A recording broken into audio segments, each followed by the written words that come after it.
Okay, so I'm gonna give you all a few words.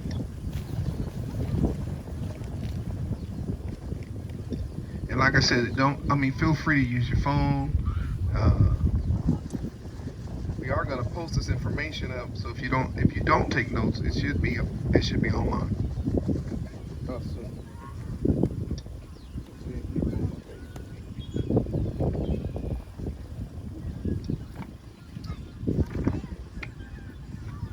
Okay, so we already discussed in the introduction that the Bible is our book, it's our history, it's our culture, which means that our original language is not English. Surprise, surprise. I remember I was talking to one of my buddies. He's like 77 years old.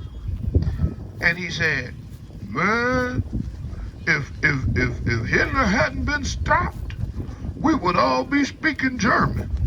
I said, what difference did that make to you?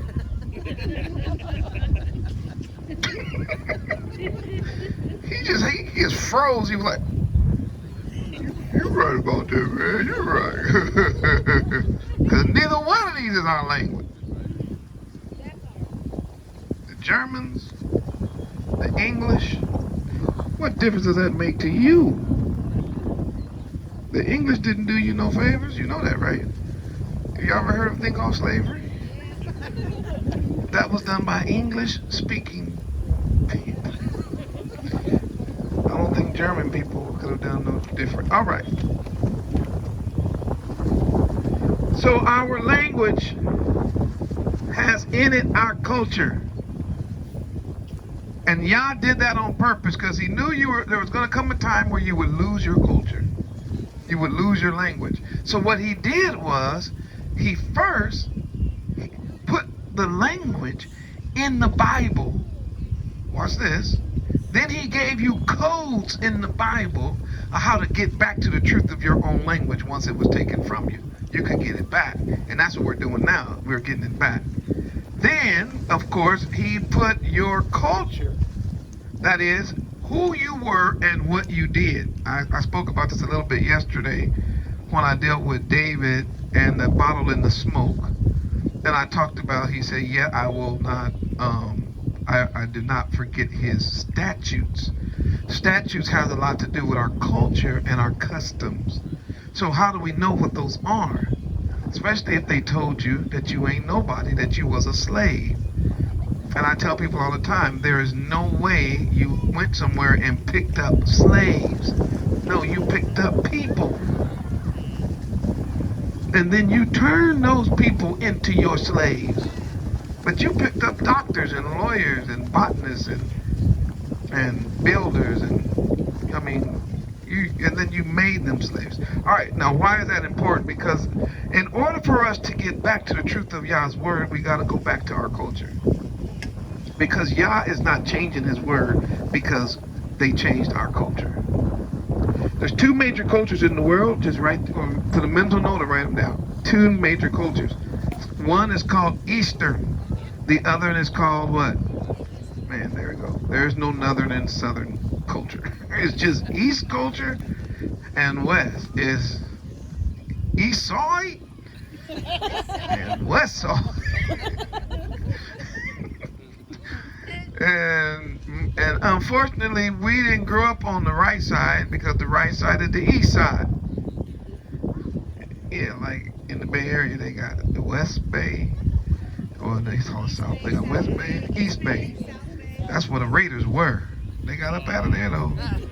They said, man, we going this. Anyway, why am I getting sidebar? Oh, East thinking and West thinking are opposite. In our culture, we need to understand that Western way of thinking, that's the way we were raised, is primarily Greek or white. And the Bible was written in Hebrew, which is Semitic. It is Yehudian. It's Eastern, what they call Semitic languages. That's what the Bible's written in Hebrew. Now I'm gonna blow your mind. You are an Asian. If you look it up, the Hebrew is Afro-Asiatic. It's the Asians who have an afro. It's the Asians that are from East Africa. So the original Asian is you. And if you really start looking at each other, you'll be like, I can see it. I can see it. Look at you, Ron.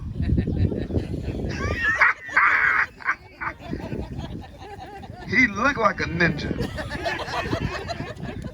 He said, man, why you got that Asian look? Because he is Asian. All of us are. Now I want to show you why that's important. Asia does not mean white skin, slant eyes. Asia, again with your dictionary, Asia means east. So the question is, east of what? It's East Africa. So everybody on East Africa was called Asia. They don't call it that now. They call you, well, they say Middle East, but don't listen to that. That's not, you were just called the East. I need somebody to pull this verse up in the Bible because I want you to really understand this. When Yah had John expelled on the Isle of Patmos, Yah allowed him to go through that, being put on that island, exiled. He said, I was in the Ruah on Yah's day. And he said, and I heard a voice speaking to me like a trumpet, saying, come here, and I'm going to show you the things that have to be hereafter. And he said, and the things I tell you, I need you to write them down. And you're going to deliver them to a particular people. Who? Your people. Now watch this. He says, he gives them a vision of candlesticks. And he gives them a vision of a sword. He has the one with the teeth. He's holding a two-edged sword, and he's walking among the candlesticks. Now watch this. Go to chapter 1, and I don't have my Bible in front of me right now, but he's going to tell you where these churches are located. He's going to say to the what? The 7 churches which are in Asia. Wait, which are where? In Asia. Did y'all hear that? Not Europe, not America. Where are these churches? It's in the Bible. You know, Asia is east. The first letters going to these congregations are in the east. Asia. It does not say Asia Minor. It just says Asia. But if you go in the Hebrew, it says those in the east. Why? Because that's where we were. Now I have to share that because it means we were taken out of our culture. We were taken from the east and brought to the west. And when they moved us from the east to the west, they also changed our culture from Eastern way of thinking to Western way of thinking. And that has jacked us up. Now, gratefully, Yah has placed some of that, some of our Eastern culture is still in our DNA. So we still do things that, I hate to use this term, but say white Europeans, they still don't do. Even though they raised us in the West, we still ain't like them. We still have some differences in our culture and in our thinking. Even now, as liberal as the Bay Area is, I'm talking about liberal. Ain't too many black parents let their kids cuss them out. But it's a liberal place up here. But see, among our people, our children don't cuss us out. But if you're talking about European kids, man, they cuss their mama out in the store and have mama apologizing.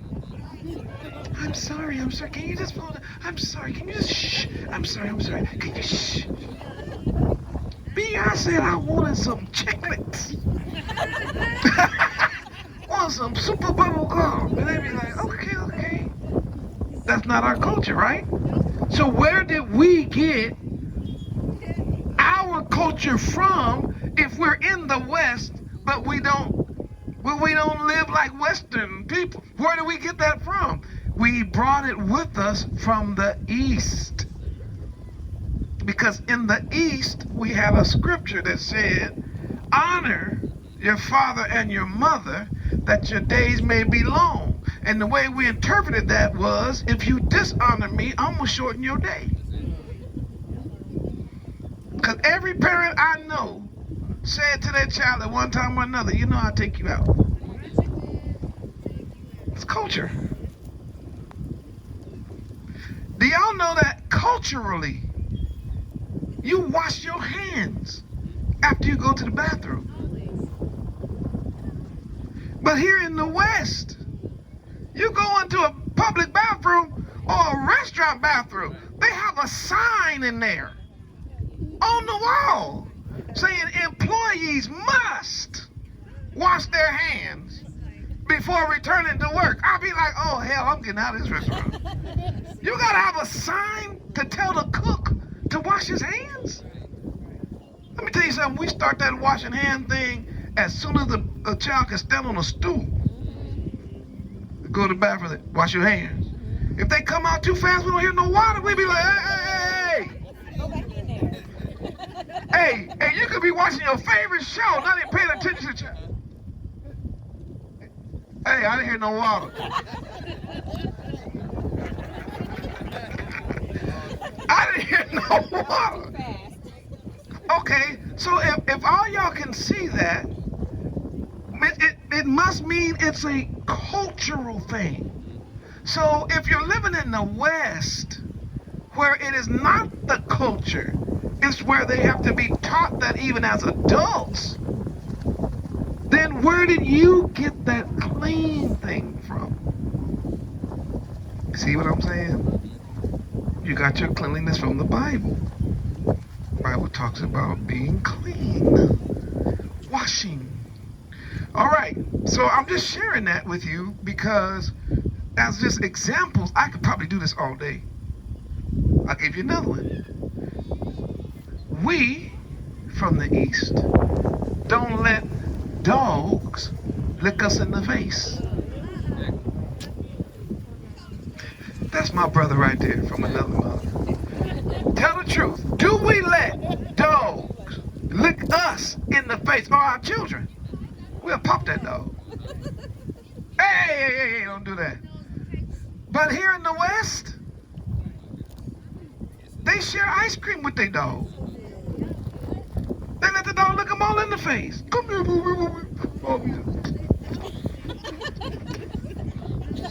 what in the world? And so we walk around like, ugh. Okay, the question is, who taught you that? If you are in the West and the people here do that and your people group don't do that, who taught you that? How did you have a different culture? If you was just a slave, then that means you would be doing everything the slave master was doing. So obviously before you were brought to the West, you had a culture. And that culture stayed with your DNA. And your mama and your daddy and your grandpa and them, they passed it down as good as they could. Now we're losing it today. But hallelujah, we're returning. Okay. I told you I was going to give you, I have to give you these words because, or I have to give you this background, because if I don't, you're going to be lost. Everything in your culture was agricultural based. All right? So just understand that. You are the people of the soil. Now there's a bunch of reasons for that. I'm gonna give you the major reason. The feeders of the world are the leaders. Did y'all hear me? The feeders are the leaders. Whoever's feeding is leading. Why do you think there's such a big fight over the welfare state? Because if I'm feeding you, then I'm leading you. So the Democrats are like, I'm gonna feed them. I wanna feed them. I wanna feed them. Let me feed them. I wanna feed them. Why? Because if I feed them, I'm gonna lead them. You get the point. And I don't care about politics. I'm just making a point. Whoever's feeding you is leading you. So Yah, to keep you independent of any powers that be, made you the people of the soil so that you could feed yourself. You could grow your own food, raise your own cattle. Man, have your own orchard, make your own wine. Don't be worried about no check getting cut. Man, as long as I got a little water, man, I'm good. But most of us don't understand that dynamic. We thought farming was slave work. So we sold all of our good land that we ended up having here and moved to an apartment. And guess who got the land? The person that was calling you a slave and calling you all names for wanting to be in the field. Watch this. Now they got your field and making millions, and you struggling to pay the rent. You're the people of the soil.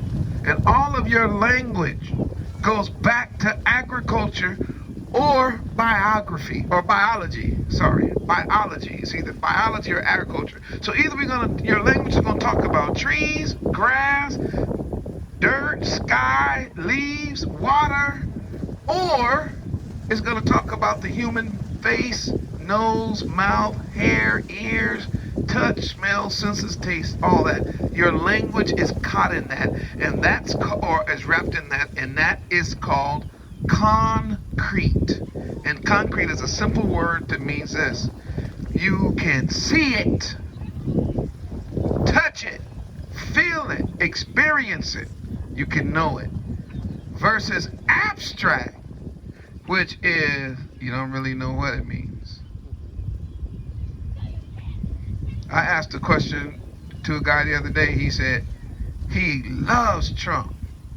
And I said, you love Trump? I said, yeah. I ain't got no problem with Trump. He's doing what he's supposed to do, right? He's president. Tell him there's no such thing as two parties fighting each other. There's two wings. Every bird must have two wings, or it ain't gonna fly. So there's no such thing as a right wing and a left wing. No, it's one bird. It's an eagle. It's a vulture. And it needs both wings to fly. So it's going to flap the right wing and flap the left wing as needed. So anyway, I was talking to him about this idea of Trump and why he loved him so much and blah, blah, blah. And I asked him a simple question. I said, so who is Trump? He's the president of the United States. I said, what is the job of the president of the United States? What is his actual written down job description? And y'all got blank looks because you don't know either. Do you see how we do? Do you understand how we have formed opinion about what he's doing and how he's doing it? You don't even know what his written down job description is. So you don't know if he's doing good or bad. You just form an opinion based on what somebody told you. And unfortunately, that's what they have done with your history and your culture. They made you form an opinion about something that you haven't actually read or researched yourself. When we study Hebrew, we go back to the original. We go back to the beginning. We deal in things that are concrete. The office of of whatever. That's not concrete, it's abstract. People say he should be doing whatever, but that's an abstract thing. It means I don't know what he's supposed to be doing. I just don't like it. Okay, that's not the point. Whether you like it or not, what is the job? Until you understand what the actual job is, then you don't really know how to make decisions. And that's the same thing with the believer. Do you know who you are? Do you know what a prophet is and what his real job is? Do you know what a preacher is? Do you know what an apostle is? Not what they told you in church. Have you researched the word to see if they're telling you the truth? Because the reality is, you don't see the word apostle until you get to the New Testament. But do you know that the word that they translated from Hebrew into apostle is in the Old Testament probably 4 times more than is in the New Testament? So why did they say apostle in the Old Testament and something different in the New?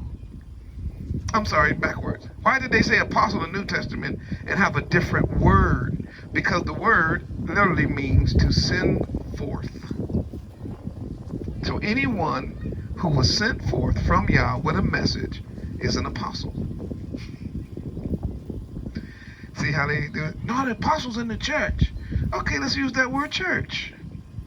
So do you think the word church started in the New Testament? Most of you do, because you haven't read, you don't know the Hebrew word for church. Church is not even, the word, English word church is not in the Old Testament. That's how they got you thinking that there's no such thing as an Old Testament church. But they slipped up in Acts chapter 4, 5, was it 4? They slipped up in Acts and said, when Stephen was preaching, he said Joshua led the church. He uses the term church, back the church in the wilderness.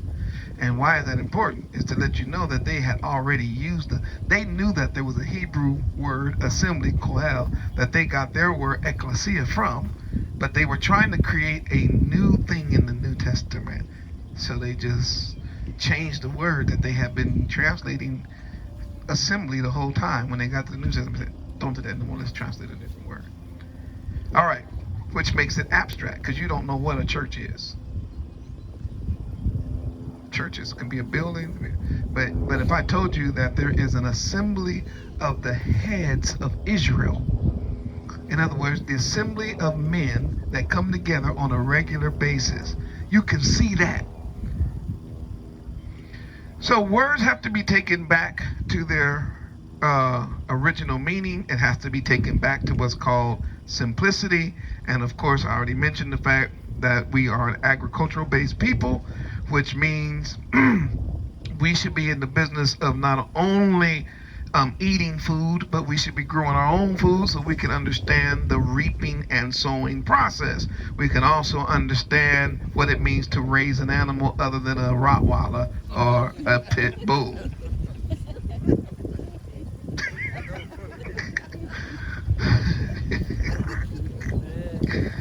In other words, from Genesis to Revelations, from Genesis to the Revelation, we have Yah's word revealed to us in agricultural or biological terms. Outside of that, you're going to get into abstract, and it's not like that. All right. Got a question. Does anybody know what the word biology means? Huh? Yes. It's the study of living organisms. So biology is the study of living organisms. And why is it important that we understand living organisms? And why Yah would make his language a part of living organisms? Because we are what? Living organisms. So he doesn't want you to be confused. So when he's talking to you, he's going to talk to you in ways you can understand. He's going to talk about a nose or an eye or an ear, or breathing, or anger, or he'll talk about your nose, like your nose flare up in Hebrew. He talks about a lot about seed and a lot about life giving, seed after its own kind. Talks a lot about our lineage, or the trees and roots. When he talks about Israel, he talks about vines, like grapevines. He talks about olive trees. Talks about wild vines. Because some of us be wilding out. Y'all thought y'all came up with that word. No, that's in your culture. And so Yah chose, and this is something you should write down if you can take a note on this. Yah chose to reveal his word with things we can relate to. Which means, if you want to understand the Bible, you got to go outside. It's one of the reasons why I wanted to be in the park. Not simply because it was cold, because I thought it was going to be warm. But I know out here I can say, look right there. Everybody look there. See them birds? See? I can't do that in a building. So I can say, you see those birds? Those birds are doing something. Those birds have design. They have purpose. They have a mission. There's togetherness there. I mean, there's a bunch of stuff going on right there. So if I was using biblical terms, I would be able to tell you, all you got to do is look at the water. Because there's a letter in our alphabet, is Mem, it represents water. And I could talk about, look at this branch. I can show you. I can say, look at your hand. I can say, all these words, even believe it or not, the wood that you're sitting on. All of these words are Hebraic words because Yah never wanted you to be confused with the Bible. The Bible was written to be easily understood. And I'm still trying to learn Hebrew, believe me, I'm trying. And it's difficult for me. I'm trying though. I'm really working on it. But you know what is becoming more and more clear? This language is for kids. This is made for children. Y'all said, teach this to your kids. Now, most of the time to learn the Bible, they tell us you got to go to seminary. You got to go to Christian school, then you're going to go to Bible school, and when you graduate then you go to seminary if you want to learn the Bible. But then when you actually read the actual Bible, it says you ain't got to do that. Just teach it to you. The baby should get it. They didn't say, now listen, make sure your baby go to seminary. No, it says, mom and dad, make sure you teach the children what's in this Bible. Why is that important? Because many of us don't understand that we've been hoodwinked, bamboozled.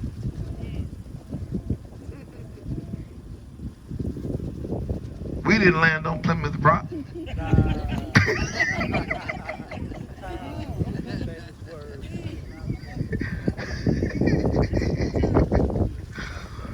So, Yah chose to put his whole language in everything you can see. Sun, moon, stars, earth, wind, fire. Earth, wind, and fire. Water and plants and people. All right. Does anybody know the 5 senses of the human? Name them, please. Sight. What's the next one? Touch. Smell. Taste. Good job. Good job. So, if you cannot see, let's see, sight, touch, smell, hearing, what was the last one? Huh? Taste. If you can't do that to a word, then that word is an abstract word. And English is full of abstract words. And that's why you can't tie anybody down to anything solid in English. That's why you got lawyers that can fight all day long, because they're fighting English abstract terms. I'll give you one. Now, those of you who've been in my Bible studies forever, you already know this one. But those of you new to this Bible study, I want you to think about this. Can you draw me a picture of faith? Can you draw a picture of faith?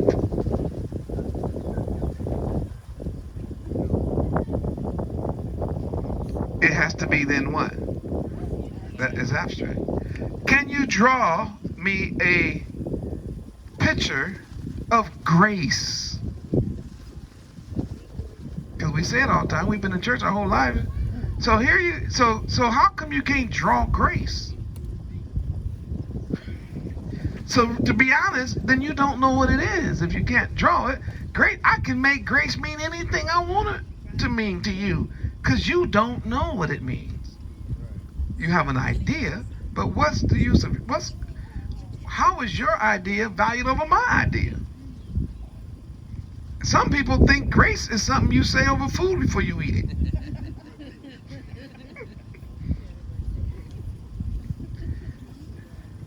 How many of y'all can draw a picture of love? Now, before you think, oh, I can make a heart. If you thought of a heart when I said love to draw,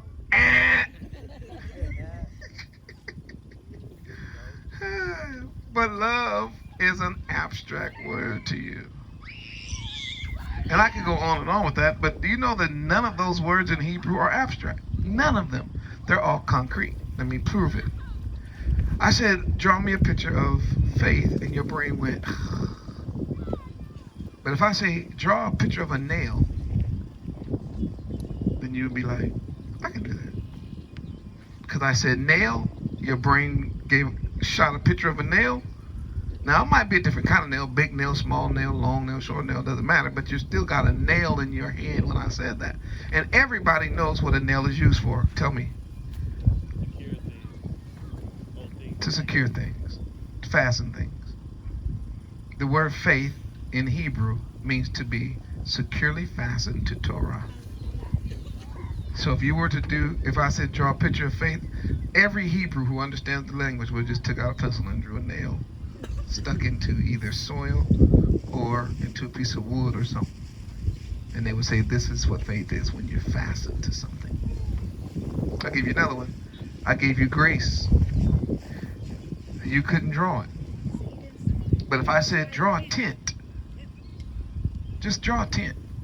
Everybody's mind, well, maybe not everybody, but most of y'all mind will either go to Big Five, Walmart, or somebody. I done seen a million tents. And then you're gonna just take out a pencil and do it real quick. The tent represented the bed it represented our home. And grace was when you were invited into someone's tent. That meant you were inside the wall of the tent. Beautiful word, right?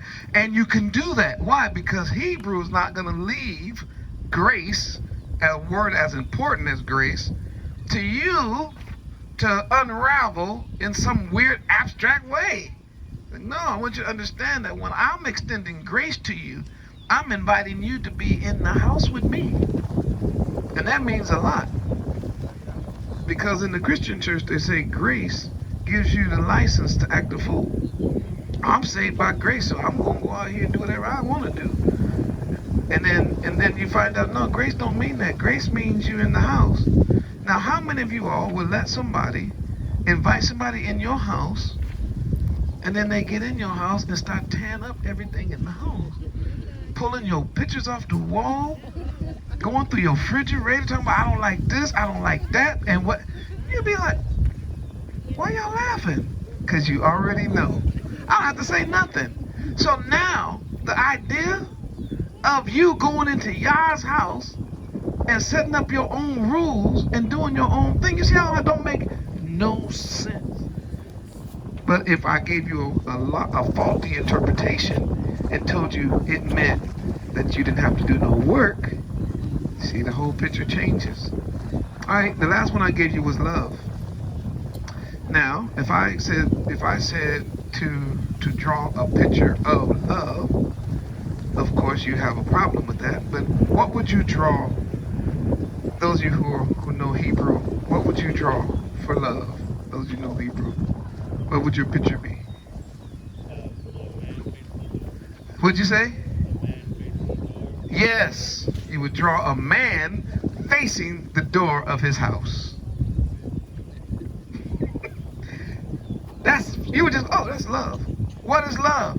Love is when Havaya, ahava is the word in Hebrew, is when Yah first has turned his face toward his house, Israel, to promise to do everything necessary to keep Israel safe, fed, secure. So then the picture turns into the husband who turns to the house. So love is true love is when a father is providing everything that the house needs. In English, love is an emotion. In Hebrew, it cannot be emotional. I have to love my family regardless how I feel. Because if it's late at night, I can't be like, okay, I'm gonna get up this time, but who the next time there's a bump in the night and I hear a noise outside, you gotta get up. She's saying, but what's wrong with you? I don't feel like it. No, part of you being the. I couldn't get away with that with Hula because she know Hebrew. She'd be like, look, you know what that word means, right? Get your Hebrew self up and check on it. That's who you are. That's what you do. She would be right. It's a man facing the house. Okay, it is so windy out here. But I want to give you a couple of more things. Y'all good? We'll take a break. Y'all good? I'm giving you words, but I know we're out here freezing. I'm getting warm because I'm talking. Y'all probably getting colder.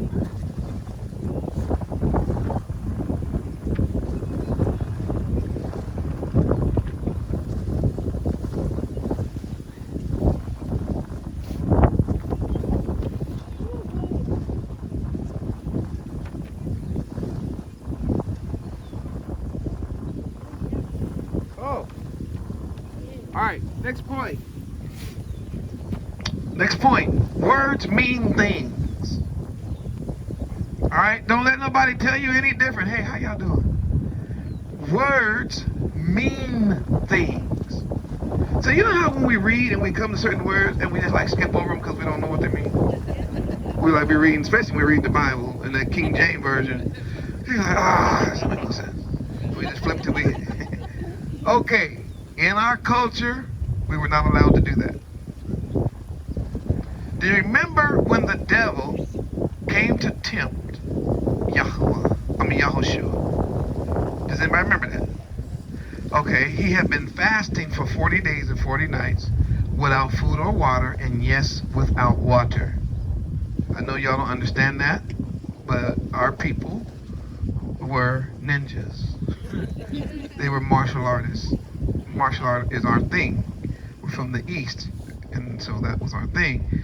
And in meditation, it has been duplicated to when a person knows how to meditate and they know how to properly breathe. In the East, where there is a particular level of humidity, they can relax themselves to a point where they can get the proper moisture out of the air. That's something we did. That's our culture. We had 3 men in our Bible who did that. Who was the first one? Who was able to do it? Anybody remember? Moses, right. He was on the mountain 40 days and 40 nights, no food, no water. Who was the next one? Who did? Right, he sure did. Who was the next one? Huh? The next person that was able to go 40 days and 40 nights with no food or water. Elijah. He went 40 days. And then of course the third one is Yahushua. We're talking about masters of their bodies. Masters of, that's your culture that they stole from you. Okay, so words mean things. Okay, so when the devil came to tempt him about eating when the fast was over, he said, turn these stones to bread. Yahushua said, man shall not live by bread, as physical bread alone, but he needs every every word from the mouth of Yah. Therefore, as a Hebrew, you can't skip through the Bible. Our culture didn't believe in starting in John. We studied from Genesis, then read Exodus, then Leviticus, Numbers, Deuteronomy, Joshua, Judges, Ruth, 1 Samuel, 2 Samuel, 1 King, 2 King, Ezra, Nehemiah, Job, Psalm, Proverbs, Ecclesiastes, Song of Solomon, Isaiah, Jeremiah, Lamentation, Ezekiel, Daniel, Hosea, Joel, then Amos and Obadiah, Jonah, Micah, Nahum, Habakkuk, Zephaniah, Haggai, Zechariah, Malachi, Matthew, Mark, Luke, and then go through the whole book. We believe the whole Bible because the word said man can't live without every word, so we then focused on every word. That's why when you read the Bible and you hear the king say stuff like, you know it's been said. Everybody that he's talking to has heard it. Now, before you think that's impossible, I'm going to show you how much you know in your culture that you didn't even know you knew. That nobody really had to teach you. What day is Christmas? Come on. What day is Christmas? All right, watch this. How many reindeer are there? Where does Santa Claus live? Come on now. How many days of Christmas on the... You already know. What is a proper food during Christmas time? Yeah, come on. The Christmas what? Turkey? Christmas ham? We only talking about one feast day, right? Okay. What do everybody do as a tradition for Christmas? What does everybody go out and buy to bring inside their house? What school did you go to learn that? Watch this. And Christmas don't exist. There's no Santa Claus. It's fake. It's satanic. It's demonic. I want to show you, you know more about something that you don't even need to know than you know about your own Bible. Because if I said, name the 12 disciples, you've been in church your whole life. Said, name the 12 tribes of Israel, and you've been in church your whole life. You'll have problems.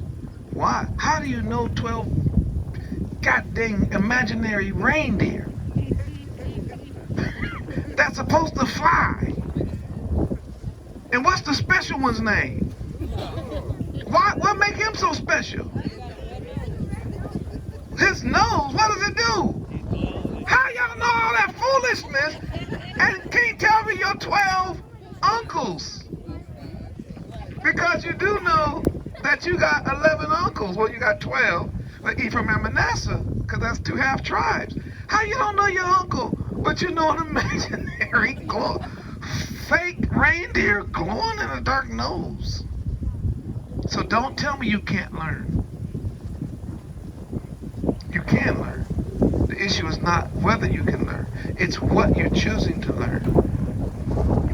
You can learn the Bible because you have to know it from the beginning to the end. But they didn't teach you that way. They made you pop all around it. That's why now we're trying to get back to the original language of the Bible. All right. I told you I was going to give you some words, so I'm not going to disappoint.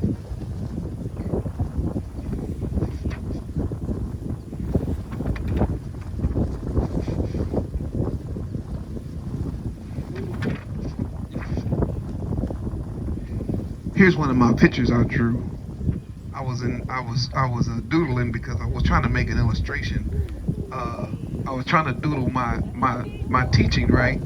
And so I said, if the rain is up here with the clouds and it falls on the rocks, and then I got like a little waterfall, and I would illustrate that that's how we can get, but we have to drink way down here after everything has been polluted. So that's part of that illustration if you guys want.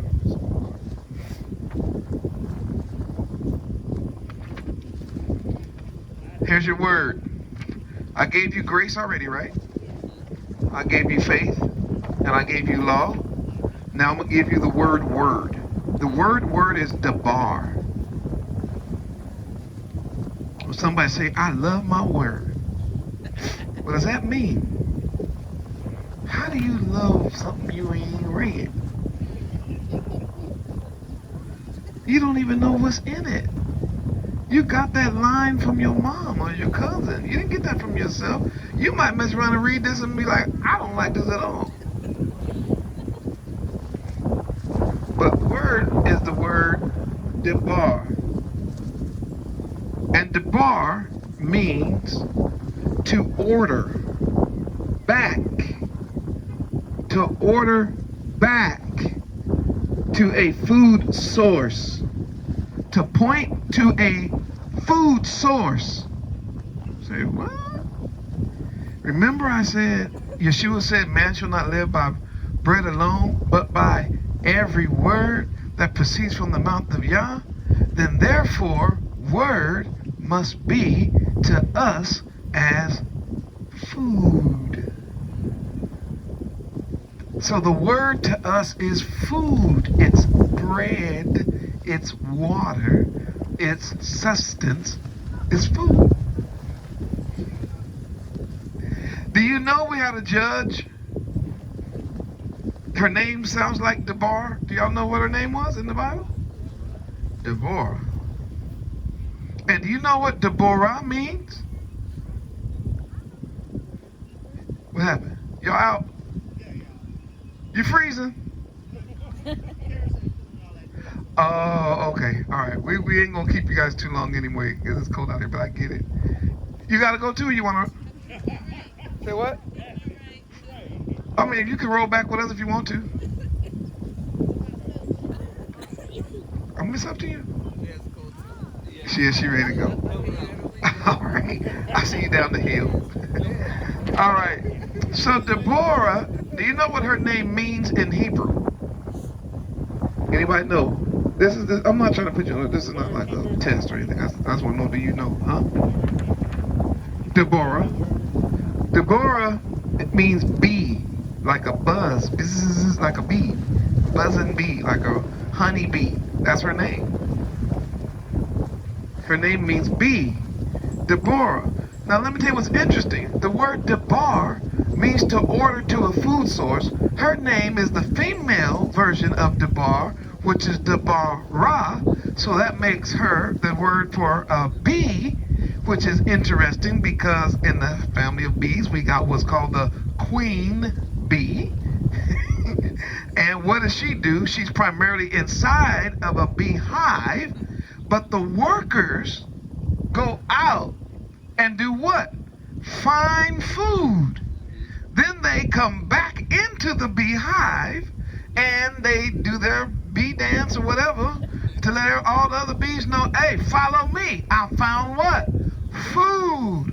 And so then they leave the hive, they go to the plant, they get the nectar and whatever they need, and then they bring it back, and that's how the house or the hive is supported.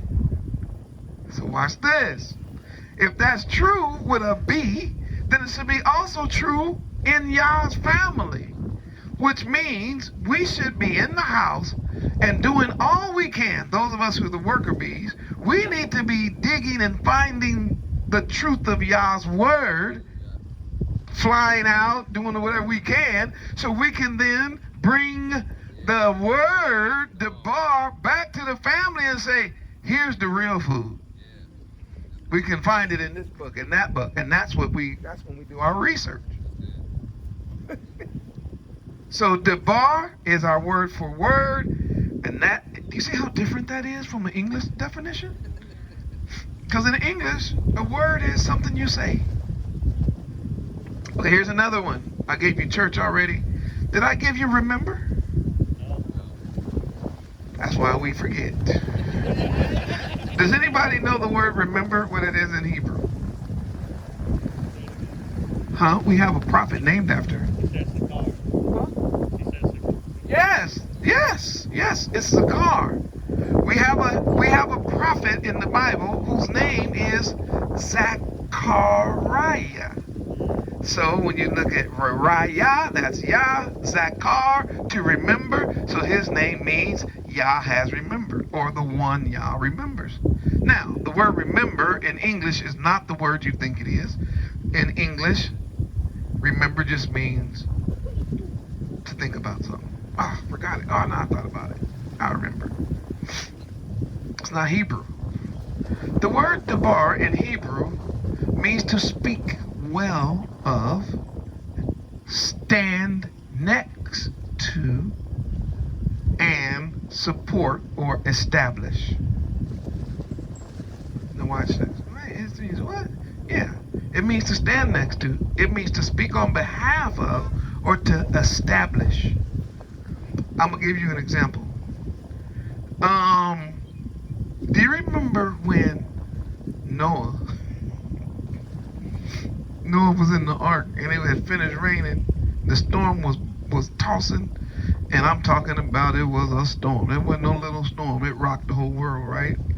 And when it was all over, Noah was just out there floating around. Ain't a nary piece of land in sight. There's no doubt he must have felt all alone. And when you open up, I think it's Genesis chapter 7, I think it starts off with this word. And Yah remembered Noah. Now, do you think that Yah forgot? Like after the flood, you know, like water from the sky, water coming up from the ground, and there's torrent, people howling and animals and there's all this commotion. And then when it was all over, y'all was like, okay, cool. Oh my goodness, I forgot Noah's out there. Do you really think that's what happened? No, the whole time the storm was going, he was making sure that the ark was fine. So when it was all over, then, here's the key, Yah moved on behalf of Noah so that he could establish him. And then through Noah, we're going to be establishing the rest of the human life, human world. You see the picture of him remembering? Now here's another word, remember the Sabbath to keep it holy. Does that mean to just think of the day and go, I forgot all about the Sabbath? Or does it mean to support the Sabbath, speak well of the Sabbath, and actually do what he told you to do on the Sabbath? All right. One more word.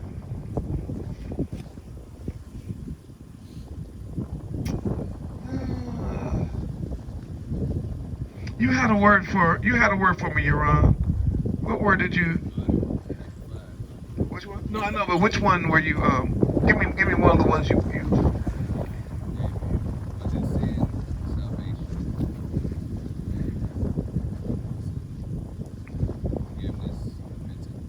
But you did the work on it, right? Come up here, man. Get out that cold love seat. You got everybody jealous. You're the only one to get the whole hand. Hula went back to the Jeep. She's like, forget it, I'm done.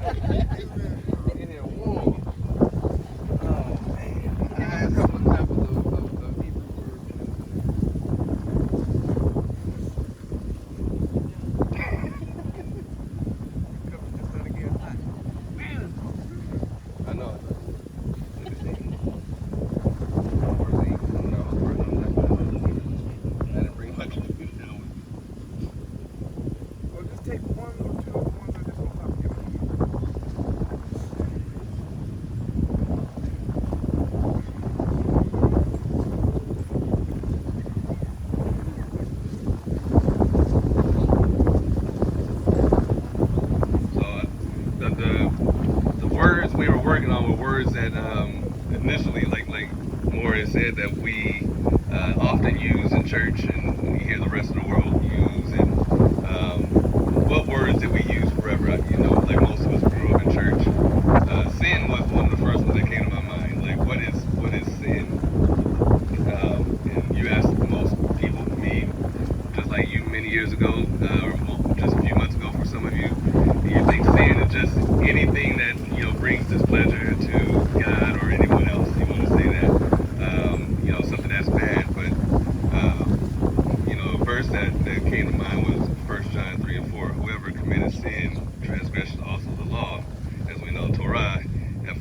sin is the transgression of Torah. And one of the words that we can look at is kata in Hebrew. It means primarily to miss one's aim, like in a literal sense, to miss the mark of something. So for us to know what that mark is, we out here just shooting without Torah for one. So we're always going to miss. We're always going to be in error. So if we don't have the sense to know what the instruction from the creator of all things that our instruction is to be, we're always going to miss. So establishing what that is, then you can find out what the sin is. If I'm missing, if my goal is to hit this tree and I shoot and miss, I could clearly say, okay, I missed that mark. That's a sin of mine. But if I don't know what the target is, and yeah, I can shoot an arrow, great. Oh man, that thing flew. That makes it look good, but that don't mean that I'm doing the right thing. So the right thing is to hit the target. So understanding one of those words, and so I did Hebrew and I did Greek because that's how we used to go and learn in church. Because people think now we don't know how to deal with Greek, but Greek always goes back to Hebrew. Even the Greek scholars, they go back and say the word is hamartano, and it says ha, the A, it means not, and metros is a part or share, probably having to share in sin, which also brings forfeiture. So you keep going down further with that one, and it goes in ancient times, the archer missing the target, and that's in Homer. So even in the Bible, in other books, they always knew, that the translators knew what sin was, and then they give us this watered down version in Christianity, in church, to where it just means whatever we think. This church, it means women wearing pants is a sin, or this church, this is sin. And you can't find any grounds in the scripture that says ain't no pants mentioned in scripture at all, for one. So that's one thing. We're painting these pictures, and we got other Hebrews who are waking up and they're fighting over simple stuff like that. Like, where is it in the instruction? Where is it in the Torah? Where is it in the commandment? And that's where, without having that, we're always going to be missing marks. We're going to miss a mark that somebody else set up over here, or they're moving the target, and I'm missing that mark. So sin is one of those words that always came to mind when waking up to the truth of Scripture, and so that was one I picked first off. The other one was iniquity. So sin and iniquity kind of go hand in hand, and it was one that I grew up in church. I told Yosh, I said, for me growing up hearing iniquity, it was just like a big sin. It was a super sin. We didn't have a definition. It was never preached from the pulpit what iniquity was. Does anybody have a definition that they know of for iniquity?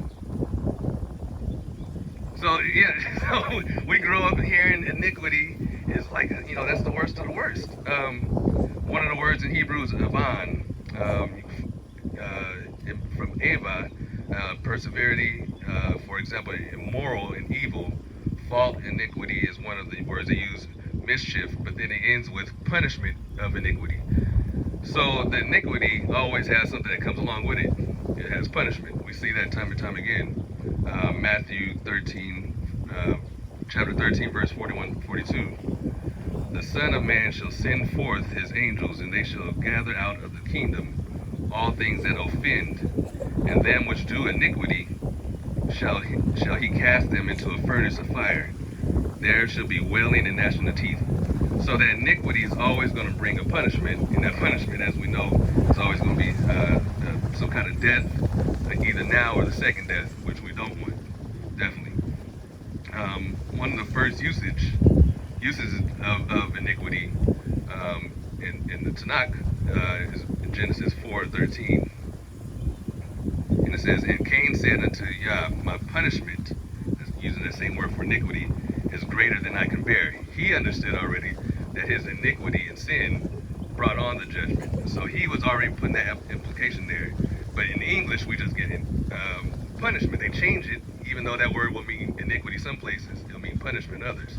So disconnecting punishment with the iniquity is our first step in failure. So some sins bring instant punishment. Others bring lasting punishment, the punishment that will last from this life to the next one, is for the second judgment. So keeping that in mind, and then again, like I said, I went to the Greek, and anomia is A again in Greek, breaks down not, and nomos, law. So now you're operating outside of the law, which is the instruction of Yah again. So all these words that we know, we think we know, we didn't really have a firm understanding, but all it takes is per word, you can look it up, go on Google, go on Bible Hub, and just start tearing it down. That's all I did. Yosh has shown us how to do this multiple times. If you don't know how to do it yourself, well, I can show you on your phone in 5 minutes how to start just breaking down these simple words that we use. It really makes a difference in your understanding of verses that you know already by memory, understandings that you thought you had of Scripture. Those are the ones that really make a difference, where it's like a memory verse you've had in your heart, in your mind your whole time, and then you actually break it down and write it down yourself and go, well, I missed a full understanding of that. Those are some of the words, I think, the biggest words that we have, because we think we're not sinning, we think we're not committing iniquity, when we don't even know what the target is. We don't know what the Torah is. We don't know what the instruction is. How else will we know that we're messing up? Get warmer yet? All right, I'm going to add one thing to that.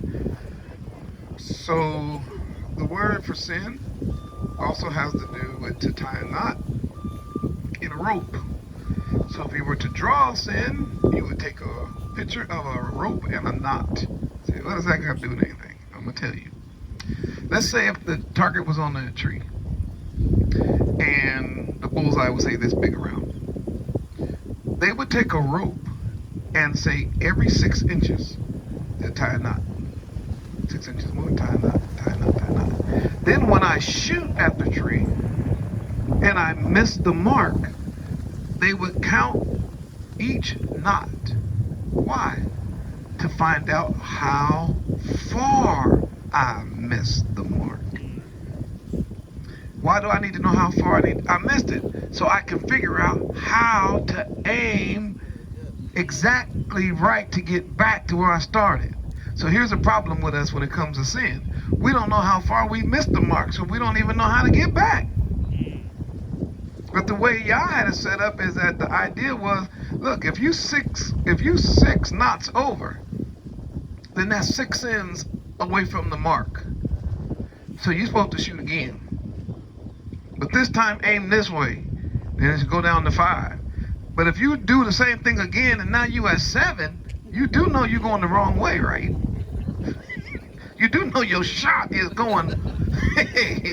And that's unfortunate, because many of us are getting so far off track that we have no clue, because there's no bullseye, like you said, and number 2, nobody has been able to measure how far away from Yah we're getting.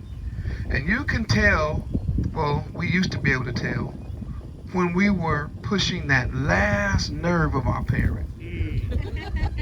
We can't tell no more. You know, it's a new day. You know, parents is different than they used to be. I always knew when it was over for me, when my dad went to a whisper. Like when if he was just normally talking, like, so tell me one more time what happened, and I'm telling him, so he said, okay, now, hold on. Woo, if he was, oh shoot, what I need you to do right now is go in your room. Yeah, when the voice go down like that, like all of a sudden we just talking like two grown people, I'm finna get beat down. So I knew I had went too far. Yah is moving among our people, and a lot of times we don't even understand that in a lot of cases we're going too far, but we can't feel it. So we just keep going. It's unfortunate. All right, I've enjoyed our time. I know it's just freezing out here. Any questions about how important it is for us to get back to these new words? Matter of fact, have you learned anything about these words? Raise your hand. Was that something? Oh, good. So this was helpful. I can't do nothing about the weather. I did look at the forecast. It was supposed to be warm. I don't know what y'all doing in the Bay. But I'm not gonna make you guys sit through this if it's just too cold. Huh? Can I do trust? Oh, for sure. Matter of fact, that word trust is abstract. I really already did it. The word trust is the Hebrew. Well, there's more than one Hebrew word, but the main word is emunah. Trust and faith go together. And belief. That word is also emunah. By the way, I looked up one Hebrew word, no lie, one Hebrew word, and they had 46 English translations of that one Hebrew word in your Bible. So how would you ever get back to the root word? Matter of fact, right now, if you go on your Bible Hub thing, look at the word keep. I know you're going to get at least 10 for the word to guard. And it's in the Shema. I'm trying to think of the actual word in Hebrew right now. It's slipping my mind. But anyway, I've done a study on it. But the word has to do, the word keep has to do with putting up a hedge of thorns around the sheep. That's what that word means. It doesn't even mean put something in your pocket and don't lose it. It literally means to guard something with your life, to take thorns, make a hedge like a corral, put the sheep inside, and then you lay down at the front. So now you're keeping the sheep. That's the idea of keeping, is guarding them with your life. So when he says keep my commandments, he's not talking about being sinless. He's saying make sure you put a hedge around my commandments, lay down in front of the door, and guard them with your life. Why? Because later on, people are going to try to trample them and tell you they don't mean nothing, and they're going to tell you they've been done away with, and they're going to walk over them, and they're going to say, you're crazy, but I'm telling you to keep them. In other words, in Hebrew, he would say, I'm telling you to go out and put a hedge around them, and then you lay down in front of my law and be willing to die for it. Because what is his law? My instructions. See how Hebrew make everything plain? Now I understand it. So if he says keep this, I know he means with my life. Now, when you say lose something, there's another word. That word lose means to destroy. Did you know that? It doesn't even mean that I lost it. It meant that it has been destroyed. That's why there's a word in the New Testament said, go to the lost sheep of the house of Israel. That's the sheep who have been destroyed. So who do you think he's talking about? He's talking about us, the sheep that don't know their name, their language, their history, their culture. They don't know their Elohim. They don't know where they came from. They can't get back to their homeland if they want to. They ain't got no map. That's the people you got to go to, who think as long as you make money, you cool. That's a destroyed people. But anyway, I could keep going with that. But that's that word. All right, y'all. The wind don't look like it's going to get no better. I'm just going to call it a fellowship that you